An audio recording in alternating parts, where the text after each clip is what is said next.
네, 여러분 잘 지내셨죠, 다들? 처음 보는 분도 계셔서 제가 인사를 드리면서 오늘 설교를 시작합니다. 설교 말씀이 엄청 길어요, 그렇죠?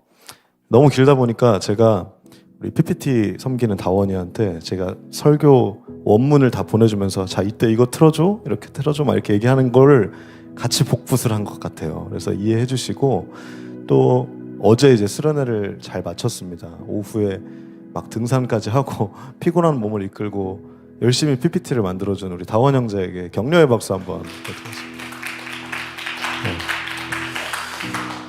네. 그래서 오늘 설교 본문이 이렇게 긴 이유는 우리가 이거를 오전 예배, 대예배 설교 본문, 그리고 모든 교육부서 유치부, 모든 교육부서들이 다 똑같은 본문을 사용해요.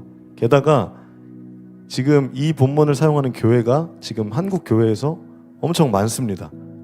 그러니까 다시 말하면 지금 이 본문으로 똑같은 설교를 하는 교회, 물론 조금씩 다르겠지만 통일되고 연합된 상태에서 이 본문을 설교하고 있기 때문에 그런 상황이라는 것을 아셨으면 좋겠고요. 더불어서 이제 청년부 처음 오신 분들과 이해 안 되시는 분들에게 조금 덧붙여 설명을 드리면, 우리가 1년 동안 작년에 2023년에 어떤 본문을 했죠? 그렇습니다. 그리고 수련회에서 계속 무슨 통독을 했죠? 네, 오늘도 약간 통독하는 분위기가 났던 것 같아요. 좀 길어서. 그 다음에 이제 올해부터는 우리 모든 교육부서 교회를 더불어서 한국교회 굉장히 많은 교회들이 어떤 본문을 함께 강해하나요? 사도행전. 네, 오늘 말씀입니다. 그래서 지난주에는 우리가 막 영상을 보면서 제자들이 기도하다가 오순절 마가의 다락방 성령 강림 사건을 체험한 것이 영화처럼 이렇게 펼쳐졌어요. 좀 궁금하신 분들은 두란노교회 저기 청년부 유튜브에 가시면 보실 수가 있습니다.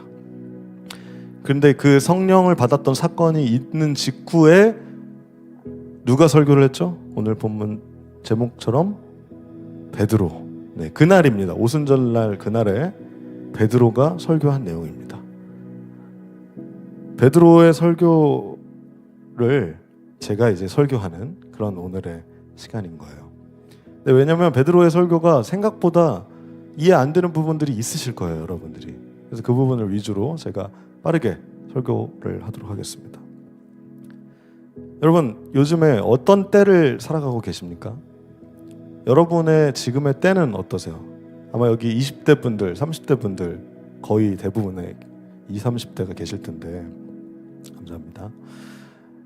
이 모든 분들이 각자의 때를 살아가고 있단 말입니다.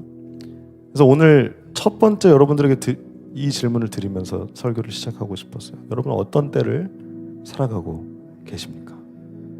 우리 생각하면서 오늘 이 본문에서 베드로가 이야기하는 때는 무엇인지, 나의 때는 어떤 때를 살아가고 있는지 생각하면서 우리가 이 본문이 다른 사람이 아니라 나의 이야기로 들리기를, 너의 얘기가 아니라 네 얘기로 들릴 수 있도록 예수 그리스도의 이름으로 축복합니다.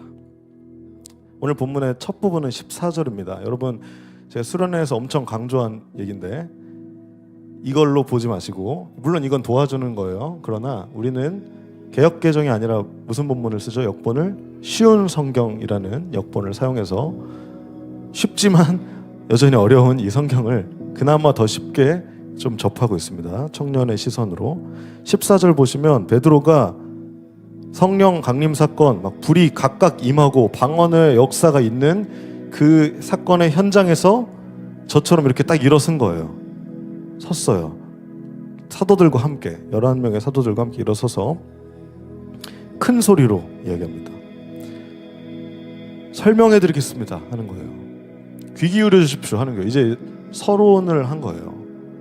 그러면서 본격적으로 설교를 시작합니다.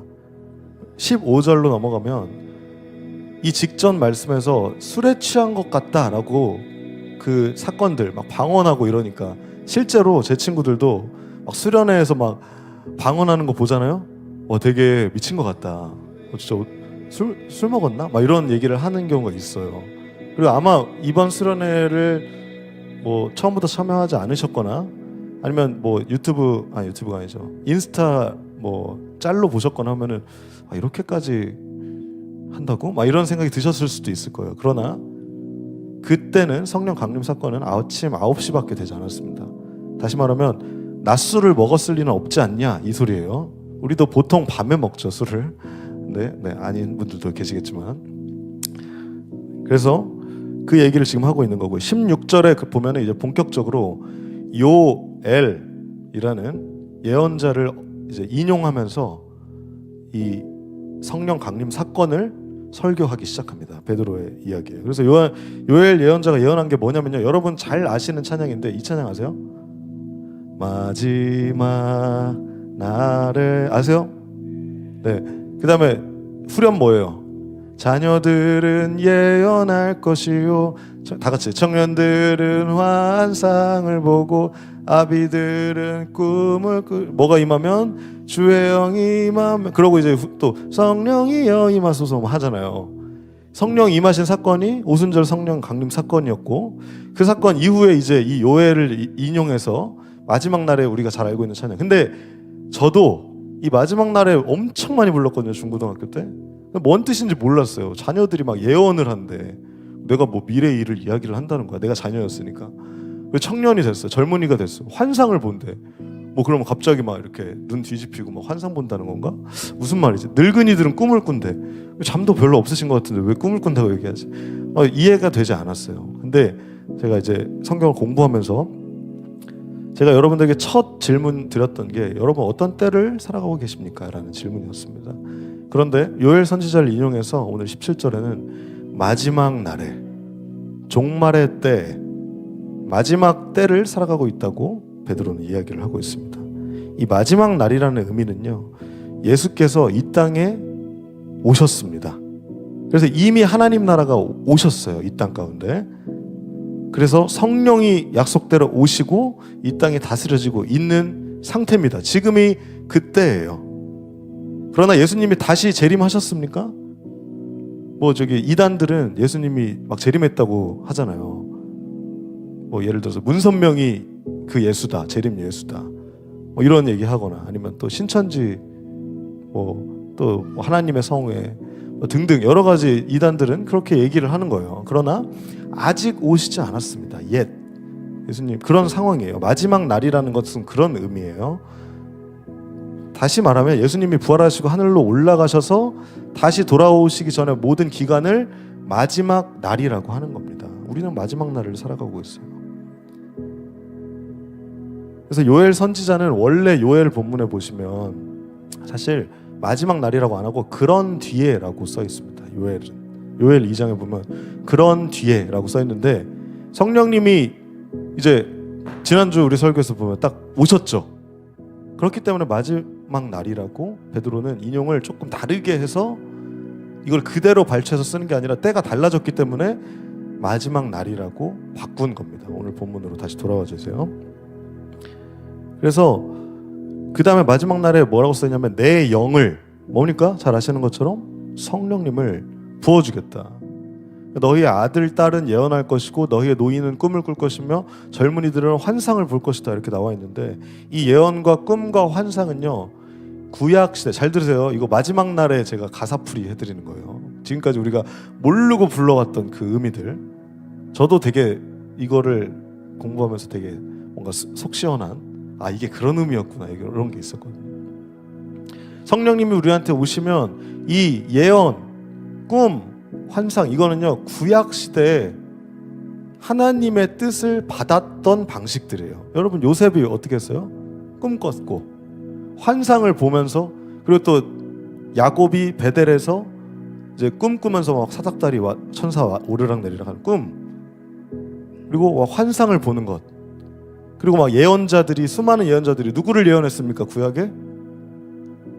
누구 예언했어요 여러분? 그게 예수님을 예언하셨잖아요.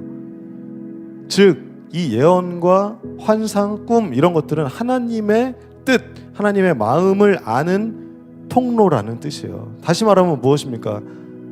아들, 딸들, 노인들, 젊은이들, 우리 청년부 DY 모두가 하나님의 마음을 알게 될 것이다 라는 뜻입니다. 누가 오시면? 성령님이 오시면. 성령님이 안 오시면 예수를 안 믿으면 하나님의 마음은 나와 상관이 없어요. 나는 잘 먹고 잘 살기 바빠요. 나는 막 남들 쫓아가기 바빠요. 세상의 가치관에 살아가기에 바쁩니다.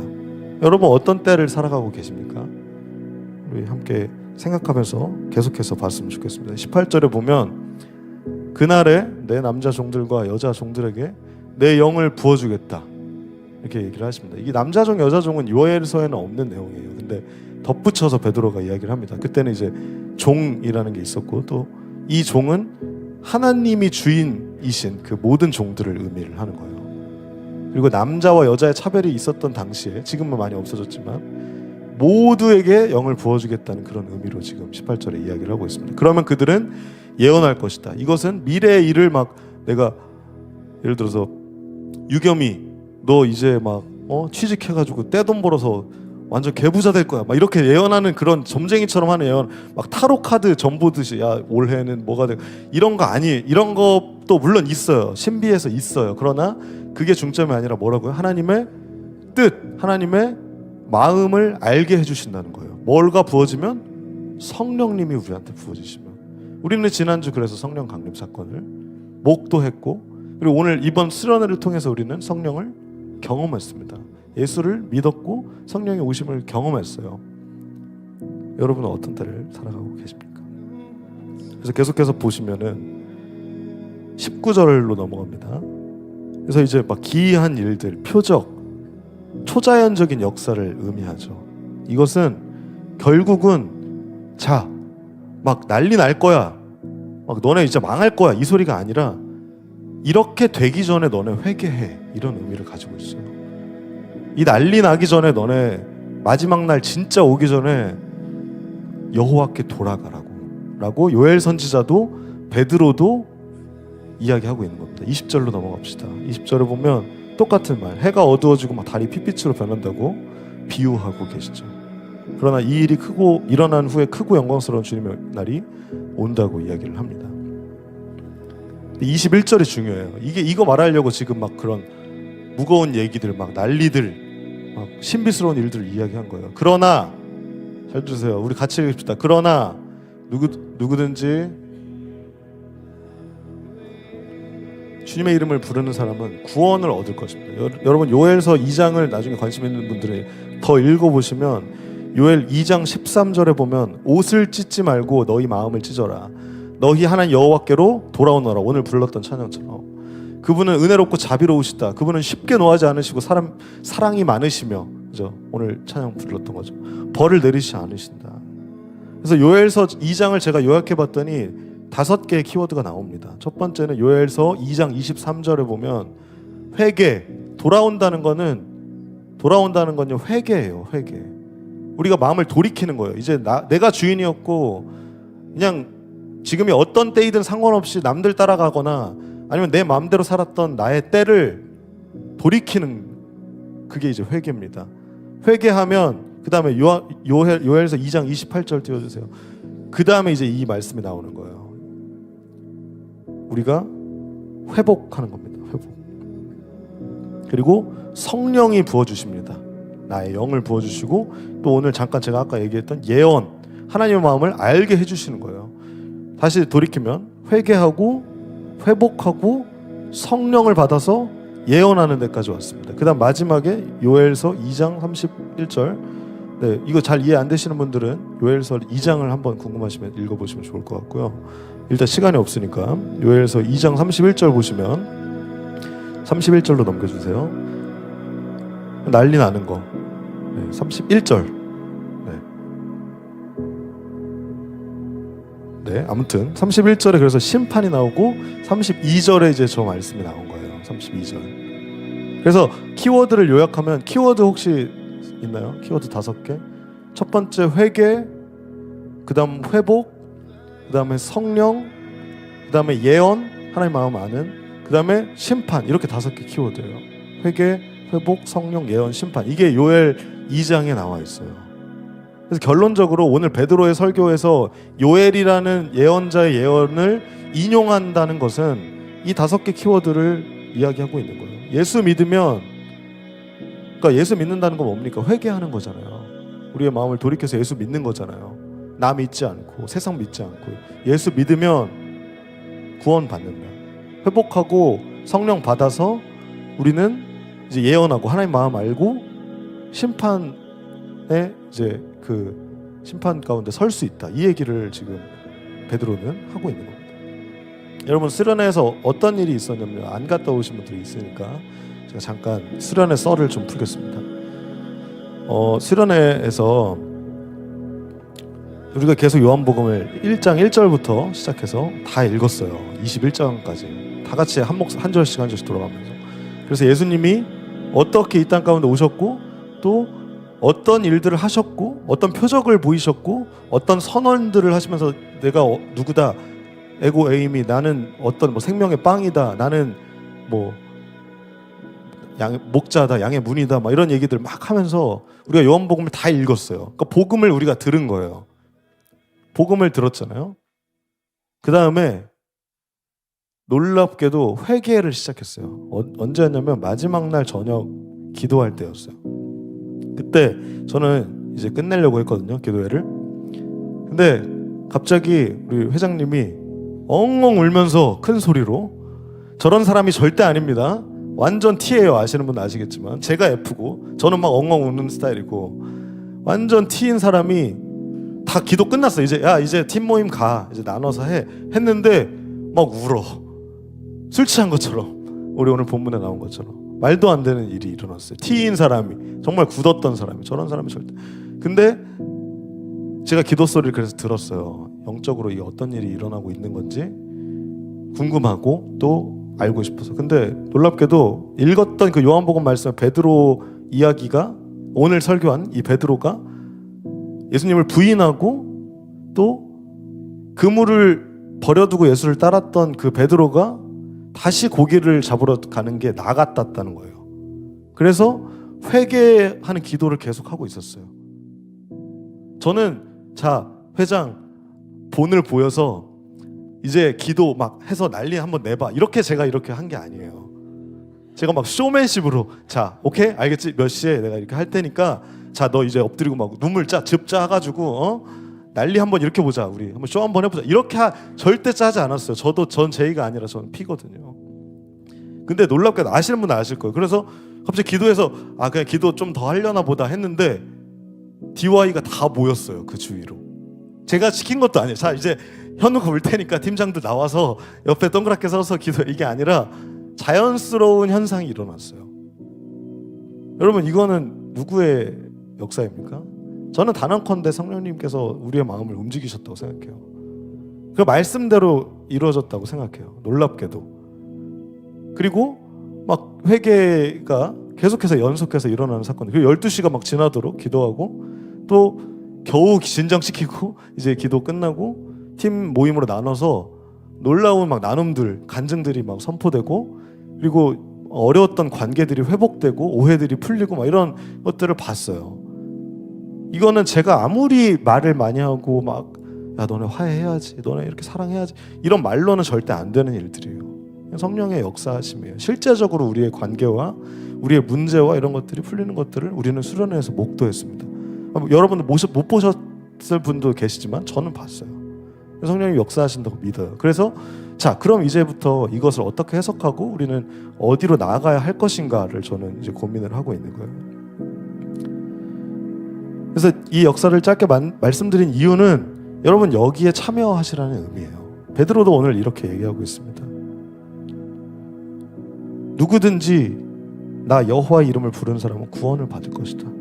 그리고 이야기한 회개하고 회복하고 성령이 임재하고 하나님 마음을 아는 예언을 선포하게 되고 심판하는 것에 여러분들이 모두 참여할 수 있게 된다는 뜻이에요.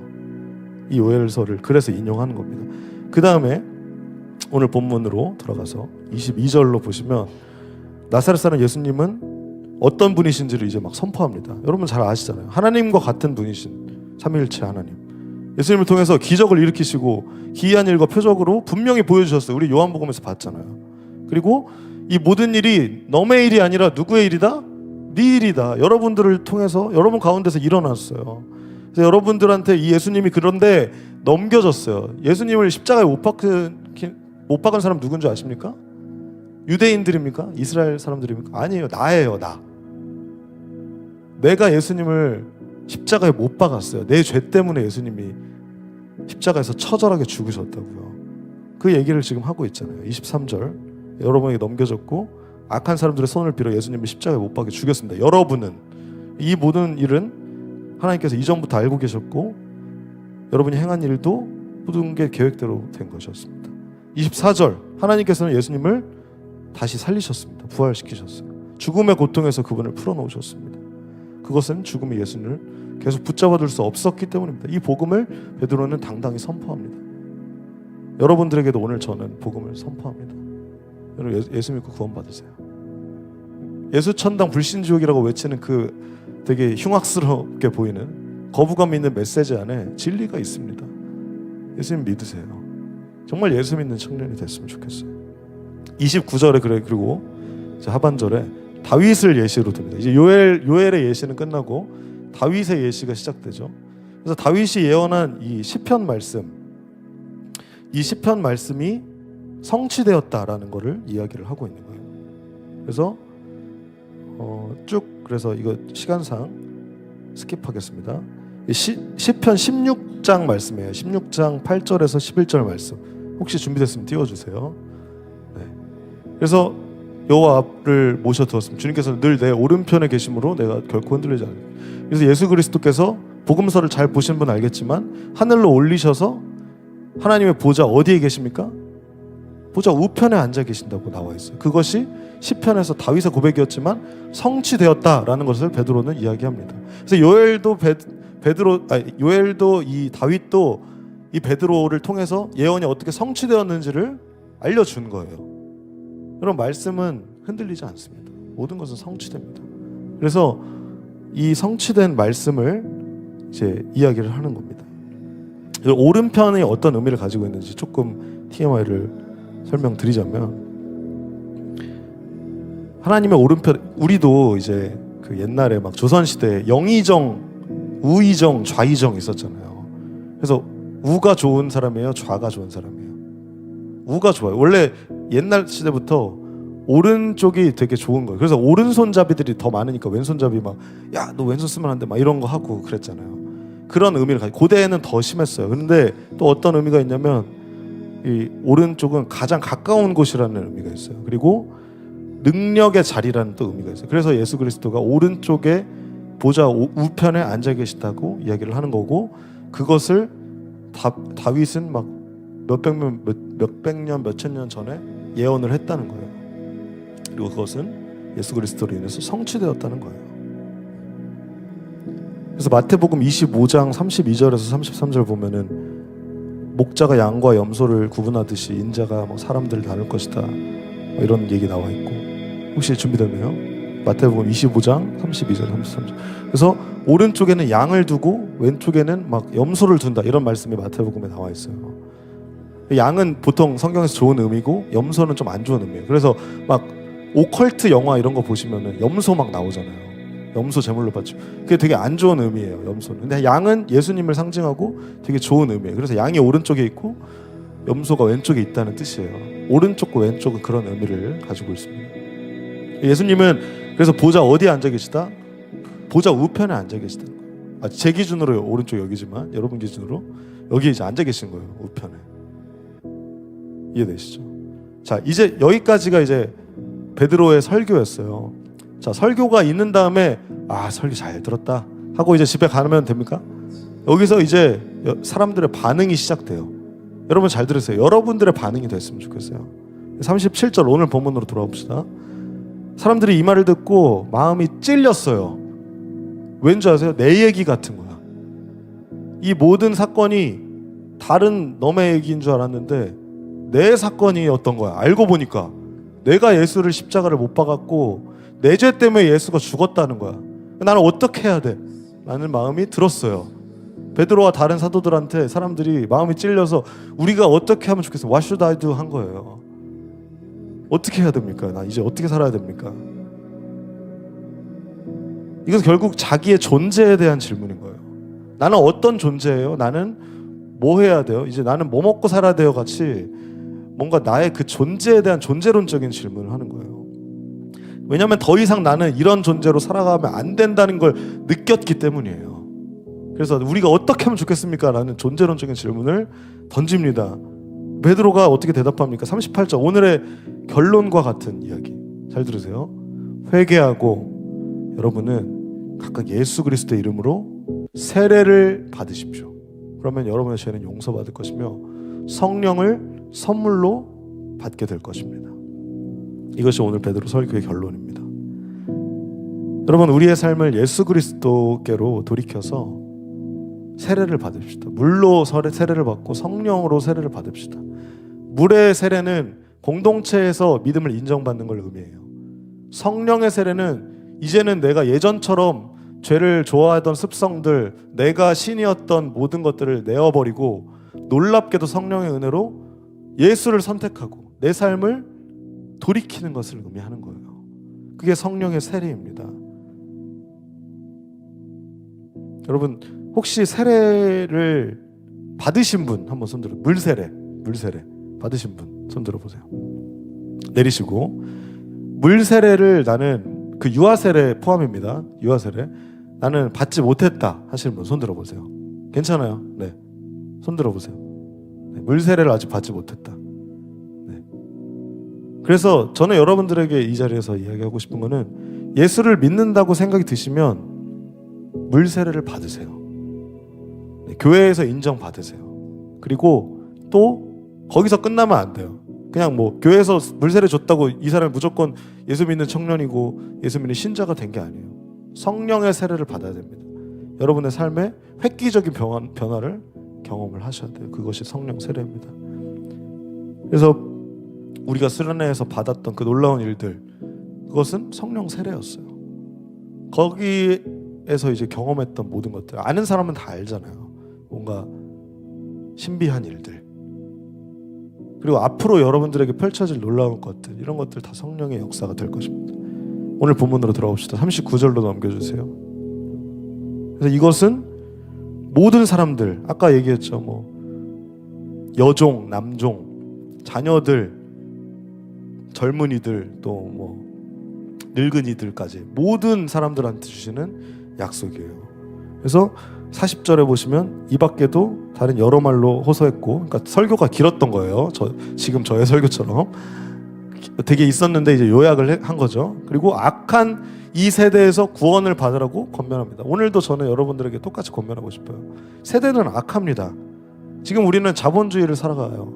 자본이 짱이야 무조건. 야, 너네 자본 있으면 개미가 아니라 뭔가 좀 대주주처럼 살아가고 건물주로 살아가라고 계속 추구하는. 근데 그게 뭐 됩니까? 안 돼요. 가랑이 찢어지고, 그리고 막 실패하고 막 주식하고, 우리는 날마다 그런 헛된 것들을 반복하게 돼요. 또 어떻게 살아면 자유주의, 너의 선택이 옳아, 네가 맞아 라고 창세기에서 이야기했던 것들을 계속해서 반복하고 있죠. 또 정보의 홍수, 정보가 너무 많아, 무분별하고 출처를 알 수 없는 그 카더라들.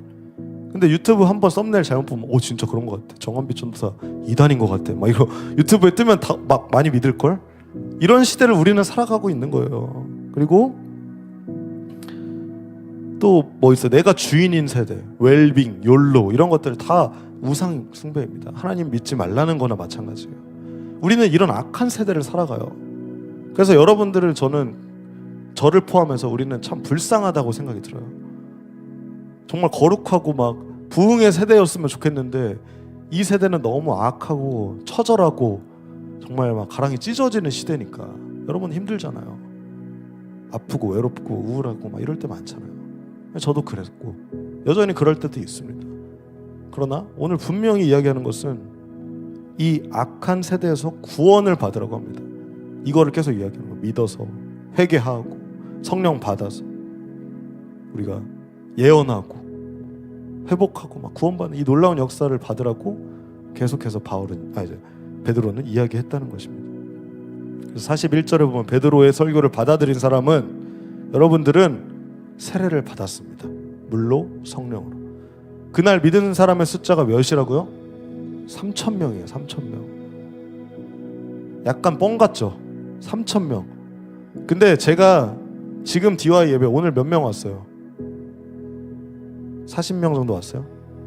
46명. 제가 7년 전에 DY 와서 5명 예배 드리고, 그리고 처음 청년부 사역 본격적으로 시작할 때 10명대, 20명대 열 때 이거 청년부에 금방 50명 넘을 것이고 어떠한 성령의 역사 있을 것이다, 제가 약간 예언적으로 얘기한 것들 사람들이 어쩌면 비웃었을 수도 있을 것 같아요.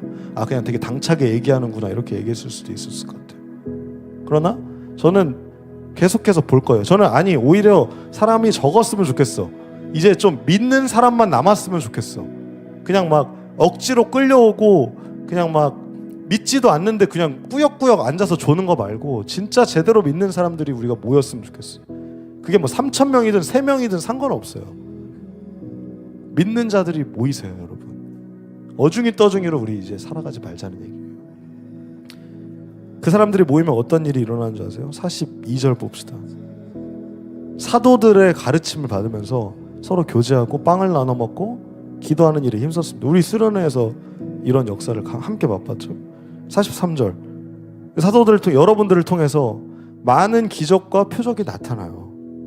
그러자 모든 사람들한테는 두려움이 생깁니다. 이 모든 사람들은 44절에 보면, 44절 넘겨주세요. 믿는 사람들이라고 이야기하니까 이 모든 사람들은 결국 그 두려워하는 모든 사람들은 믿지 않는 사람들을 의미하는 거예요. 믿지 않는 사람들은 두려웠어요. 그러나 믿는 사람들은 다 함께 모여서 모든 물건을 공동으로 사용하며 45절에 보면 재산과 모든 소유를 팔아서 필요한 사람들에게 나눠줍니다. 가장 큰 가치였던 자본들, 물질들, 물건들, 이런 것들이 이제는 가장 큰 거에서 이제 그냥 우선순위가 내려가게 돼요. 자유해진 겁니다. 일부러 막 팔라고 한 것도 아니에요. 자유해져. 그들의 존재 이유가 이제는 물질이 아닌 거예요. 돈이 아닌 거예요. 그들은 오직 예수 그리스도의 그 기준, 예수 그리스도의 그 가치를 따라서 살아가게 되었다는 의미를 44절과 45절에서 이야기합니다. 그래서 오늘 오전에 이제 담임 목사님께서 설교하셨을 때 잠깐 공산주의 얘기를 하면서, 공산주의는 회개나 회심이나 성령의 그런 임재가 없이 그냥 이렇게 공동 소유 함께 나누는 것만 이야기했기 때문에 실패하게 되어 있다라는 말씀하셨죠. 여러분, 예수를 믿고 회개하고 구원을 받아야 비로소 저러한 이상향들, 되게 그 이데아로 아이디얼한 그 청사진들을 그려나갈 수 있게 되는 거예요. 오늘의 말씀을 정리합니다. 46절, 47절 보면 한 마음으로 성전뜰에 모입니다. 그리고 집집마다 돌아가면서 함께 모여서 기쁘고 순수한 마음으로 식사를 같이 합니다. 식구가 됐죠. 47절, 하나님을 찬양하였으며 모든 사람들, 그러니까 안 믿는 사람들에게조차 칭찬을 받았다는 거예요. 이 시대는 기독교가 개독교가 된 시대예요. 칭찬이라고는 찾아볼 수 없는 욕짓거리만 먹고 살아가는 개독교의 시대에 우리는 처절하게 살아가고 있습니다. 그러나 우리가 진짜 기독교가 돼서 모든 사람들한테 칭찬을 받으려면 결국 예수를 따라가야 돼요. 결국 성령을 받아야 돼요. 그래야지 우리가 모범이 되고, 그래야지 우리가 정말 존경받는 크리스찬이 돼서 복음을 비로소 전할 수 있는 모양새로 살아갈 수 있는 거예요. 언제까지 찌질하게 우리가 어중이 떠중이로 살아가겠습니까? 우리는 이제는 결단해야 할 때예요. 이제는 모든 사람한테 칭찬을 받을 수 있는 때예요. 우리의 힘이 아니라 예수를 믿고 성령이 우리 안에 거하시기 때문에. 그래서 주님께서 구원받는 사람은 날마다 늘어나게 하십니다. 그 사람들이 바로 여러분들입니다. 여러분은 예수 그리스도를 믿고 구원받을 것입니다. 성령의 충만함을 힘입을 것입니다. 여러분, 결론을 맺습니다. 베드로는 배반자였다는 사실을 기억하세요. 예수님 3번 부인하고 새벽닭이 울었을 때, 아, 내가 3번 부인한다고 했더니 예수님이 예언이 맞았구나, 처절하게 회심했던 사람입니다. 그러나 그 사람이 오늘 오순절 성령 강림 사건을 경험하고 설교하기 시작합니다. 하나님의 말씀을 선포하고 예언의 성취를 이야기하기 시작합니다. 여러분, 우리는 때때로 배반합니다. 예수 그리스도와 상관없는 삶을 살고 오히려 예수를 대적하고 세상 사람들보다 더 죄짓고 연약하고 쓰러지는 삶을 살아갑니다. 그러나 배반자였던 베드로를 들어쓰시는 성령님의 놀라운 역사처럼 여러분 한 명 한 명에게, 각 사람에게 그 성령의 불꽃이 임하여서 예수 그리스도 하나님 아버지의 그 놀라우신 일들을 선포하고 여러분들의 삶을 통해서 또 많은 사람들이 복음을, 오늘 이야기하는 것처럼 주께서 구원받는 사람을 날마다 늘어나게 하시는 역사를 여러분들 한 명 한 명을 통하여서 일으키실 것을 저는 봅니다. 여러분, 우리 함께 봅시다. 우리 한 마음으로 주님이 행하실 그 놀라운 일들을 기대합시다. 그리고 오늘 결단합시다. 우리에게 오실 성령님을 환영합시다. 우리의 힘이 아닌 성령으로 하루하루를 살아갑시다. 기도하겠습니다.